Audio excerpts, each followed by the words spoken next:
Hello. Hey, how are you? I'm doing good. How are you? Good. Mud Rabbit sent me, so I figured I'd check your stream out. Okay. No, I just have to leave you off. You sound like a safe person. Mud Rabbit doesn't usually send me bad people, so that's good. How- He's like, uh, tell him that I sent you, and I'm like, okay. yeah, Mud Rabbit's my OG. She's my moderator from when I originally started my channel, and she usually vents people pretty well for me. Where'd you end up running into Mud Rabbit at? We have a mutual person that I don't know if you know him, Propagate. Yeah, I know Propagate. Propagate's been over Yeah. here a few times. Yeah, I go Um, on Propagate's channel every once in a while. I I guess you could say I've been friends with him in a way for about 4 or 5 years, 3, 4 years, somewhere around there. Oh, okay, nice. And Um, what what do you guys like to talk about? Because I know he dabbles in a few different topics, a lot of esoteric stuff. What do you guys usually connect with? well, we met in a Mandela Effect group, Oh, okay, and I'm a psychic. That's why it's PSY. So we just kind of hit it off, and we were in multiple different live streams together. And then he started his own, so I started nice. going to his, and then I kind of disappeared for a couple of years. Well, not disappeared, but like I wasn't doing too many live streams for a while, and then I started going back on them. Well, it's nice meeting you. Nice, Um, you too.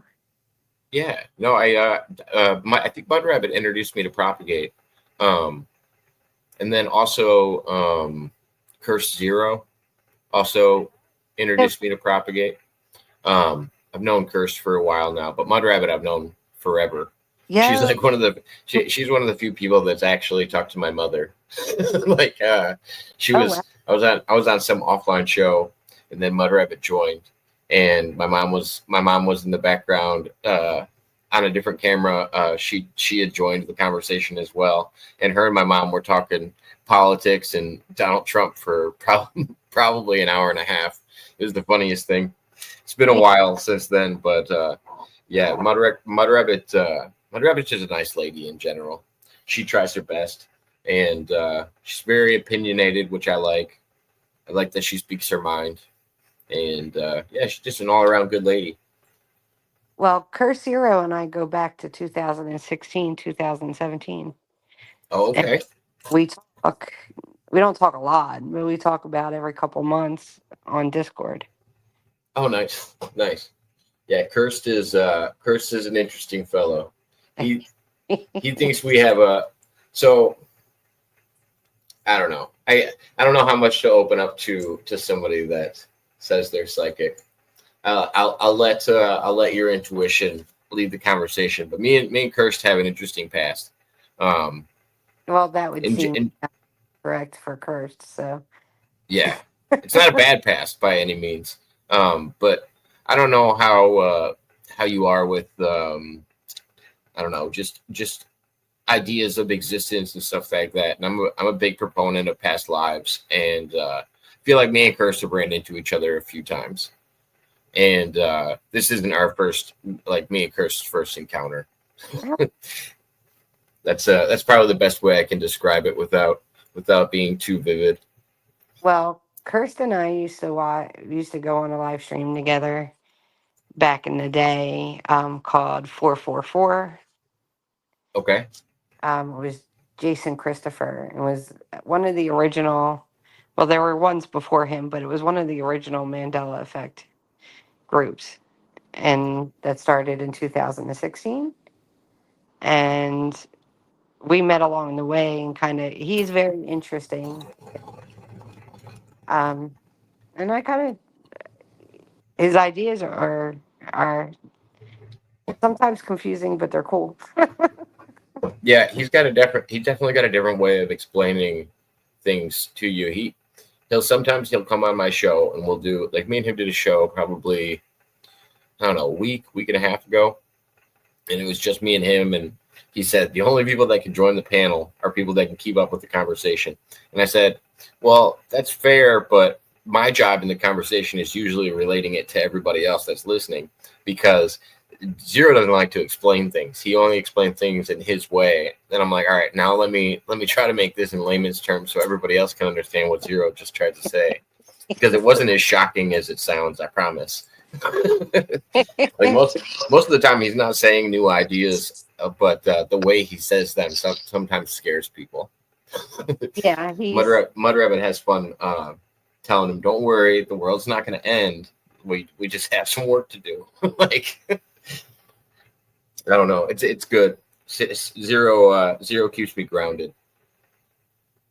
really. I've never thought of that.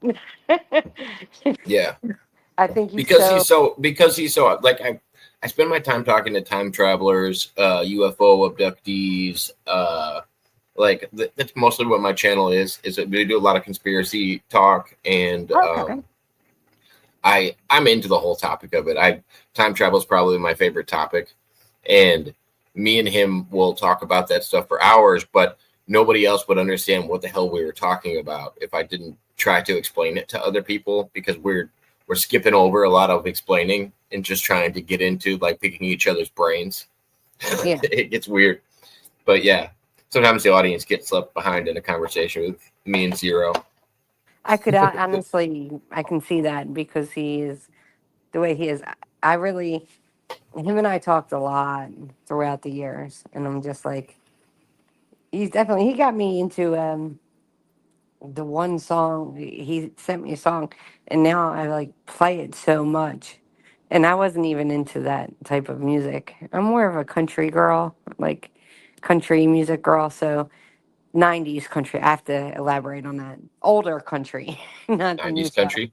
Yeah, 90s country, Um, the bomb. I love country. I Oh, dude. but I'm kind of a mixed, like I'm a mixed bag of music.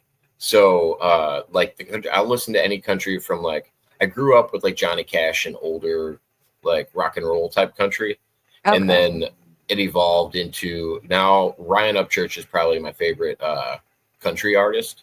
Him or like Yellow Wolf, but they're more on the country hip hop side now. And Okay. then I also will listen to somebody like Wheeler Walker Jr., who I don't know if you know who that is, but he's definitely a country singer, but he's also a comedian, and most of his jokes are inside of the songs, and nobody really picks up that he's actually a comedian. Like he's got amazing he's got amazing country songs, and then when you like think about the lyrics, you're like, oh okay, this is a little wild. I think he did a cover of his dad's song, didn't he? Wheeler Because Walker Jr. He's not related to uh, any of the family that you're talking about. okay, I know what 'cause family you're talking about. I I can't think of keep their names right seeing now. Walker Jr. and his videos pop up, and it's basically a cover song Yeah, from an Wheeler older Walker country Jr. singer. is different, Okay, it was my different guy, I guess. but no, No, the I can't remember. Hank Williams Jr. and Hank Williams Jr. the second and Hank Williams Jr. the third, they I. all do covers of each other's songs. And of Yep. course Hank Williams Jr. is like iconic. And yeah, a lot of the people will do I would say I don't know, re-edited versions of like family traditions or something like that people grew up on, because even Hank Williams Jr. was doing renditions of his dad's songs, which were almost pre-country. They were more, I don't know, they were more like Johnny Cash or something like that. I don't necessarily classify Johnny Cash as like country, Mhm. because it's just like a slower paced rock that people haven't gotten, I don't know, a genre for. I think certain Johnny Cash songs, like Johnny Cash and June Carter, when they sing together, that's totally Yeah, country. yeah. Like, But um, it's because I think June is what makes it country. Yeah, absolutely, And absolutely. the duet idea. I think the duet idea is very country as well. Like if you think of a lot of good duet covers, some of the best ones are country songs. Like my favorite duet country song is probably, and if it wouldn't be like that if it was just Kid Rock singing it, but because you added Sheryl Crow to it, Picture is actually a really good country song, I think, by Kid Rock and Okay. Sheryl Crow. Yeah, I'm a big Kid Rock fan. Yeah, So I'm a big Kid Rock fan. I just don't think you have to separate because he can do country music, but he's also hip hop. He's also, you know what I mean? He does a little bit of everything. yeah, he doesn't mix. Oh, But yeah. I originally, because have been into hip hop and rap and stuff, old hip hop and everything's old that I listen to. So old hip hop and rap. And he was one of the first concerts that I went to go see. He does a great concert. But Oh, I bet. my favorite country singer is George Strait. Okay. Yeah, he's my favorite. I tried the new country and I do like some of it. Like the one that said that color. Oh, what's his I name? don't know if I know it. You should have seen it in color. Uh, Jamie, it's I don't know his name. I can't think of his name. Well, he's a good one. I like some of the slower songs, the newer slower songs. But I think once they started to go into that, I think the one guy said "ride or die" in his song, and I was like, "That's not country, man. That's not country. I don't want to hear No. "ride or die" in country. It just No, doesn't. there's definitely a balance. It doesn't And feel right. I do think there's a crossover with country and gospel, and Yes. that's where you get people like Johnny Cash because his music originally was like a slow church type music that just kind of had a positive beat, but it wasn't like you weren't looking at an amazing singer, you weren't looking at amazing artists. It was just the combination of once they actually found their own groove that wasn't the same as everybody else. But yeah, that's where you get the crossover with a lot of Christian music and country, and that's where you get less rock and roll. The rock and roll side is probably more the ride or die. That's your outlaws and your biker gang rock. I don't know. He was on the beach with his girl and he's talking about ride or die. And I was like, whoa, whoa, back up. Country. Now, country doesn't do that. Like, country song doesn't. But, and I was laughing. Was he talking about? So was he talking about like a ride or die girl? Yeah, ride or die girl. He's like, you're my That's ride or die.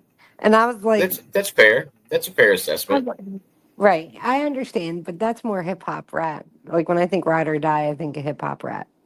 I don't think of country music. So because of the wording, Yes, it's the wording. It's definitely the okay. wording. And it kind of like threw me off of that song. I was like, yeah, no, because I do listen to George Strait and Randy and Travis Tritt and Tracy Lawrence and like all the old country and Reba and stuff like that. What do And you think of some of the new stuff? Like, I don't even really listen to him that much, but Jelly Roll is probably the most popular country artist right now. I I could probably like think him. of. I don't Yeah, mind him some of the songs. Some of the songs I don't mind. I like him in some of his songs. I like um You Can't Buy This Dirt Cheap, the guy who sings that. yeah. Waylon was it I get them confused. Waylon Morgan or Waylon Morgan or whatever his name is. I like some of his songs too. That that other up and coming guy that kind of just took over. Oliver, I can't think of his name. Most people love his song Richmond, North of Richmond. Oh, okay. I think I've Have you heard heard that. that one? Yeah, I think I've heard that. Yeah, that one like took over the radio, and he just everybody was trying to get him to sign with like a record label and all this stuff. But yeah, he was all over the place just recently, and I think he just dropped his new big song. And because right after he wrote his last big song, he had a falling out with his wife, and all of a sudden she wanted half of everything, and I guess it was Okay. enough for him to him to write a new song, and it happened to be about all of that. I'm like, well, yeah, that's enough. That's enough emotion to get you writing. I would Yeah, assume. pretty Give much. away half your shit. Well, that's how a lot of the great songs were written. Like, was it George Jones? She's he stopped loving her today, Oh and yeah, yeah, yeah. those songs, and "Climb the Wall" from Alan Jackson, and what's the other one I was thinking of? "Pride" by Travis Tritt. There's so many, but Toby Keith's "That's My That's My Life," I think it is. He sang, and that was about his divorce. Random question. Do Yes. you follow? Well, it's kind of related, kind of random. It's more of an inside joke. Do you follow? There's a channel on YouTube called Patriots for Toby Keith. Have you ever heard of it? No, I never heard of it, but I'm a huge Toby Keith fan. So, Okay, so I'm also a Toby Keith fan. Here's the problem with this page. This page isn't ran by anybody that has anything to do with Toby Keith or Toby Keith's family. It's oh really? this girl that used to frequent our community, and she I don't know. Mud Rabbit could explain it better because she has like an ongoing grudge with this person that runs this channel because this person is like getting donations from people and all they're doing is sharing Toby Keith's content. Like Huh? it's kind of fucked up because Toby Keith passed away. I don't like seeing people. I don't know. I don't like seeing people make money or anything like that off of somebody else's intellectual property, or at least send it to their family or something like that. Like I don't Or know. give it to a Doesn't charity for cancer or something. I right? could Do see something that. with it. Do Don't something do with it. it. Yeah, you're not working at YouTube. Like it doesn't make any sense to me. If somebody's not doing any work and making money off of somebody else's abilities. But That's kind yeah, of what. That's kind of what. I said I disappeared for a couple of years off of YouTube. The reason why was because I was so tired of the platforms just asking for money. I mean, they wouldn't say, "Oh, you have to pay me," but they'd say, "Oh, if you join my Patreon for whatever dollars, then you can see my content," or if you do this, can you have a donation, or crying like they're in difficult times and they just yeah. wanted money. And I'm Call like, those e-beggars. yeah, the e-beggars. I like that. Yeah, I like that. But it was just like it was enough wasn't enough with that. And when I started I started on YouTube with the Mandela effect because I noticed some things were definitely not right and going on. And I Googled it actually, or YouTubed it to see if anybody else was noticing the things that I was noticing. And there were. And that's how I kind of got on there. And the whole thing about the original Mandela Effect group was they weren't there to get money or be monetized. They were there to help people. yeah. Like, hey, there's a bunch of It us. was a group for it was a group for you to reach out to and be like, yeah, you're not crazy. We all remember this too. That was the Right. Or, purpose of it, and then it turned into monetization and everything else. well, the original Mandela group, it had nothing to do with there's two types of there's the old Mandela effect group, and that has absolutely nothing to do with logos, cartoons, things like that. That's the second Mandela effect group. The first one had to do with the changes in people. They saw people in their lives were changing, like In and what way? doing In like things what ways? all different ways. Like they would like something that they never liked before, and I know you grow as a person, but it was very abrupt. It was a very abrupt change. And things were disappearing out of the houses and reappearing in other people's houses. I had somebody else's medication and I didn't even know the person, but it was in with my medications and it wasn't local. Like it was not, wasn't from the pharmacy I went to. And I started noticing like things would get moved and people would say, "Oh, you know, I didn't have this in my cabinet before. I don't know what it is." It was So I'm trying to understand this on your side. So do you think the word like Mandela effect, the way it's used now with things in like you were talking about cartoons and stuff like that, do you think the term's hijacked? Because yeah. those almost sound more like what I would call like a time slip or something like that. It's like when you find other people's stuff, or that reminds me more of like parallel dimensions and stuff like that, rather than uh Some old guy had my ketchup in a different state, how and would it you was know it like was okay? So how would you know it was your ketchup? Just because of the specific brand, or like what are we talking about? it was a specific brand I bought for a reason, and it had been used to a certain point, and I was going to throw it out because we didn't use it any like it's I basically for a family reunion type thing I bought like no sugar added organic ketchup, which sucks. It doesn't taste good, trust me. It really doesn't. No, And I 100% agree because I buy all kinds of stuff without sugar in it because I don't eat sugar or drink sugar, and yeah, it's miserable to think about how many things taste so much better with sugar in it. but it was just horrible. So we didn't. They used it at the reunion. It was for people like I didn't know who had diabetes and stuff like that, and I didn't want to You just want to like. play it safe. I wanted to play it safe. I was trying to be nice, and then one day it Gotcha. disappeared out of my fridge. It was no longer there. It was there the day before, but not the next day.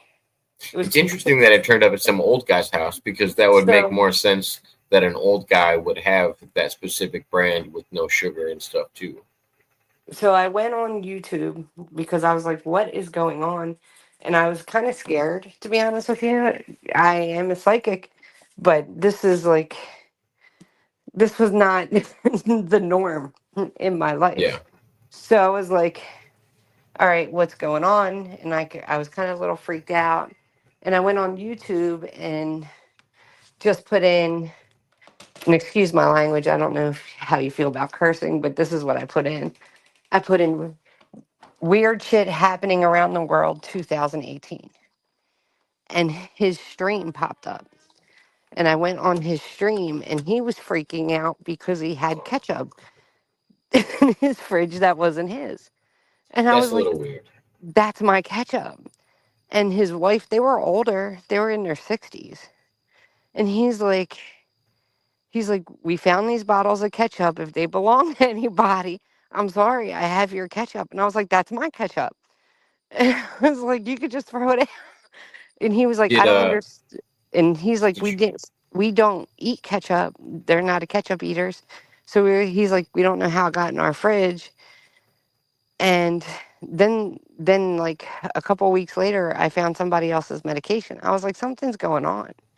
Like, did you get a chance to look at their fridge at all?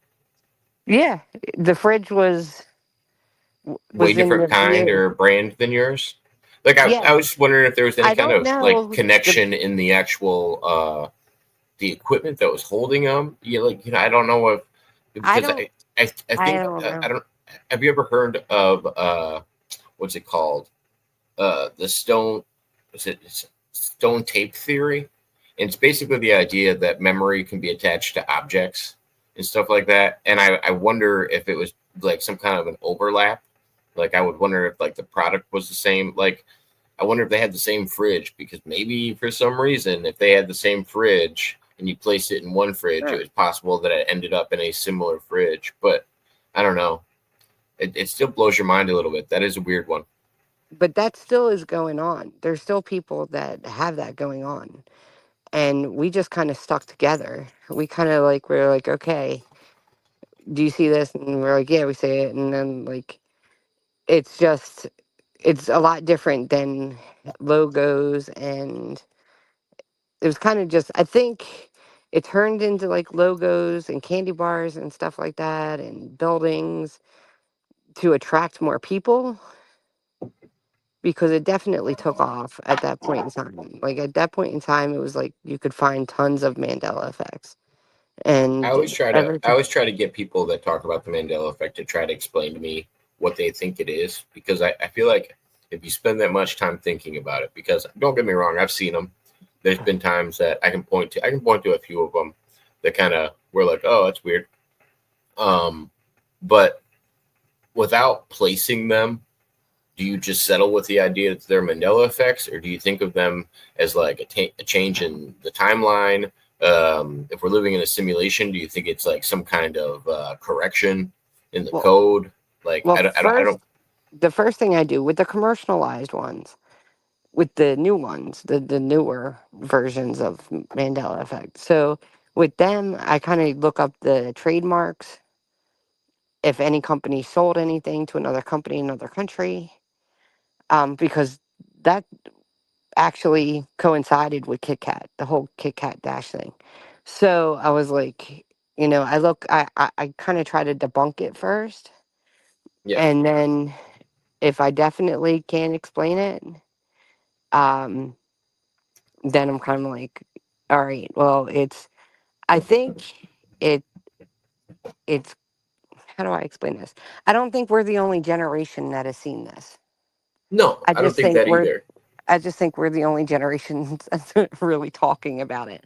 I don't think previous generations, I think they saw it and they saw it very clearly, but they had no explanation for it. And if they tried to tell people, the people would think they're crazy. So I don't think that it I was think it's shared. I think it's very similar to people looking in the skies in, I don't know, the year 1945 and after a lot more than they did before. And then Hmm. all of a sudden we started seeing more things in the sky. Right. It was also because World War II was going on and other things were going on in our skies that we were worried about. But I do think that there was things that people reported in the sky prior to that. But I don't think it was seen as much or reported about as much. And the reporting, of course, is way different than what we have nowadays. But yeah, I think that's exactly what it is. And I think it's just people's best interpretation of how to explain it. So it's like when when I think of all of these things, I kind of classify them in almost like a layman's terms glitches in the matrix, because sadly, as I'm getting older, the more and more I'm like contemplating what things could be and how to fit everything that I've taken in over Right. time.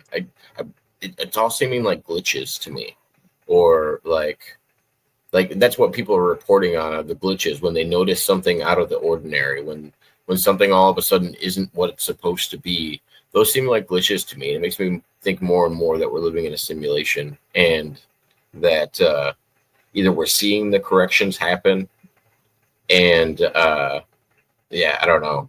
And then especially the evolving of games in my lifetime, it's hard Oh, for me yeah. to believe that we're not Sims playing Sims, and it makes me often question if we're even the real version of anything. You know what I mean? Well, Because I have no way of knowing that you're not an NPC. Um, there's no way that I could actually fathom that you're a real person. okay. It's weird for me. Like I don't know. And it could be my dissociation with people on the internet as well, because you run into so many like trolls and like bots and stuff like that on the internet. They say something like 80% of your interactions on the internet are actually not real. They're actually 80% or more, depending on the sites that you frequent. I think that's just a crazy thought. Like, if all of these little things are just corrections or a bot, or you know what I mean, a mistake, I don't know. It kind of messes with your brain a little bit to dig into it too much, because I want to think ghosts are real, and I want to think that there's energy and spirits and all of these other things. Like, I believe in all of those things. I want those things to be true, but it's hard to point to. Well, I can understand that. It's kind of like a lot of people need proof. I didn't need proof because it's been all my life. So Oh this no, is like, because that's the thing. I acknowledge the Mandela effects, but I don't know. That's what no, I'm not the asking is, what is Mandela. it I mean, proof? Oh, okay, my psychic abilities, the things I can do, that's been my whole life. yeah. And so it's, and it's still my life, and it's going to stay with me forever. I know that, but it was a big. There were points in time, like I didn't talk about it as a kid, and I didn't talk about it until really until like the more recent years. I felt comfortable talking about it, and I felt comfortable doing, I helping people in whatever ways I can. Um, but I'm also very secretive about it, and I used to scare my mom when I was younger because I would know stuff and do stuff and would hear stuff and stuff like that, and would tell her things that she didn't think I could possibly know at the age that I was. Like, Do you and I think think like psychic abilities and intuition are related, or do you think they overlap in any way? I do think they overlap in a certain way. Um, but I don't think that everyone that has a good intuition is psychic. No, I There's a get it. difference. Like you can say if your intuition is telling you, "I don't walk across that street right now," because you get a feeling. That's not Yeah, necessarily psychic. I think women are actually naturally more intuitive than men, and me personally, anecdotal, I am actually more intuitive when I'm under the influence of certain hallucinogens. Okay. That's what I can read auras and read people, and um, yeah, it's the only time I'm more intuitive because I've actually had this discussion with Mud Rabbit. Mud Rabbit's uh, got a very good intuition to her, and and she's predicted things in the past before, and it kind of threw me off. But like I said, I talked to a lot of different time travelers. I don't know if I would call them psychic though, because knowing something about something that's upcoming can be explained in a lot of different ways. I don't necessarily think it's not psychic. I don't think it's not an ability because it totally is. I just don't know what it is that's being described, Okay. if that makes sense. Because I do Would- think people do tap into this. Like I have a book next to me that's one of Edgar Casey's books. I really do believe that people can have this ability and do it, but I don't know how to classify them or what they're tapping into. Maybe they're tapping into a universal consciousness that has been spoken about all throughout history, and maybe they're just, you know what I mean. If we're doomed to repeat history, and history constantly repeats itself, if you could tap into that information, would you be able to predict certain uh, future events with that knowledge? Yeah. Well, I don't know about tapping it. I can tell you, my mother had